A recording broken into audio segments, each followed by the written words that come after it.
Welcome traders, my name is Adam from Trade with Precision and welcome to this week's IC Markets market commentary. First of all, let's have a quick look at the VIX. The VIX here measures volatility index, or at least measures the volatility within the markets, and currently it is just operating near lows, so there's no real signs of uneasiness within the markets, and indicates really that the markets are continuing to just tick along.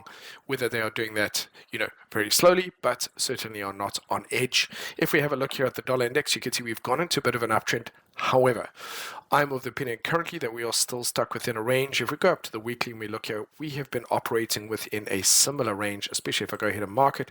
We've been operating within a similar range now going back for a couple of months. And for now, I'm of the opinion that it's likely just returning back into the range as a result of the general uncertainty.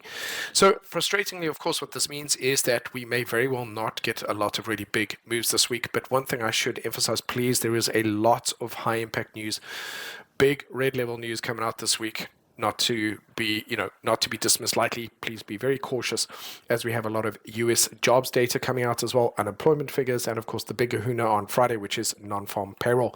So that's usually a day where traders should just sit aside and let the market thrash about. So please be aware that this week is likely to be very choppy and not necessarily that productive in terms of trading opportunities. Having a look at dollar yen. Dollar yen is slightly different from the rest. It has managed to break out higher, especially when you look at it from a weekly perspective. You can see this very nice bullish candle off support, and the candle here now closing above that 50-period moving average and breaking away from this noise. So we could indeed, based off that, we could find dollar yen continues to move higher, which would make it a slight exception from the rest of the majors. The Kiwi dollar also looking particularly weak.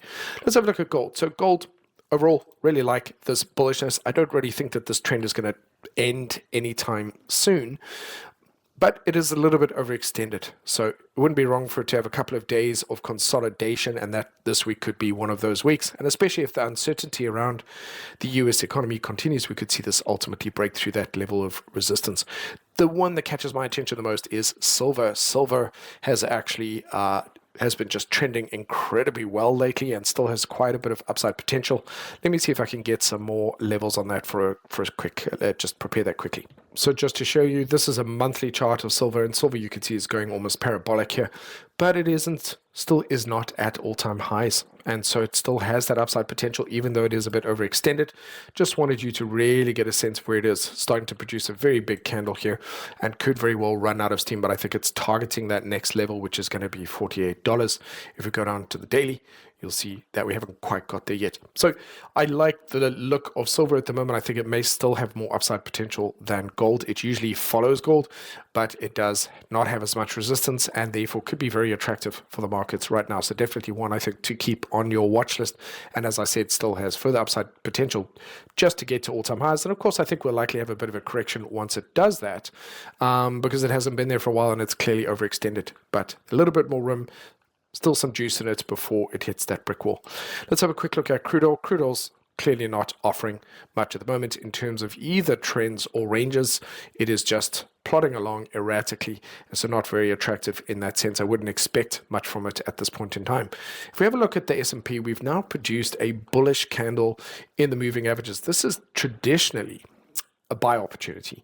I can see now that the indices, that the indicators, the momentum indicators have started to trend upwards again. We're starting to create fresh highs on price, which means that this momentum currently is still looking relatively healthy. Traditionally or seasonally, my only concern is that we are still not free of September, and we can often have corrections in the tail end of September leading into the first part of October. So I am cautiously bullish on this, but in isolation, if it wasn't for that, I would be very happy to be nice and bullish on this. We have a similar setup here. Early part of this week is a break above this high. My expectation is that this will continue to push higher. Even the Russell 2000 as well has pulled back, beautiful trend, pulling back into the moving averages, nice bullish inside candle here, and the momentum indicator is looking nice and calm. So this trend shows at this point technically that it has a very fair chance of continuing to the upside.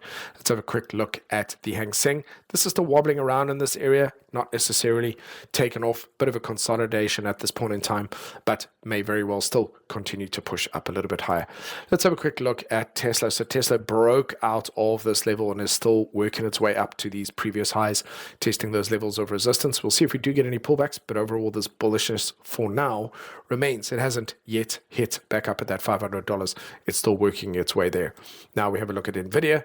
Nvidia is bumping its head up against this 182. I find that interesting that the market did not continue up and close above this. This may well turn out to be a strong resistance level. So exercising a bit of caution there.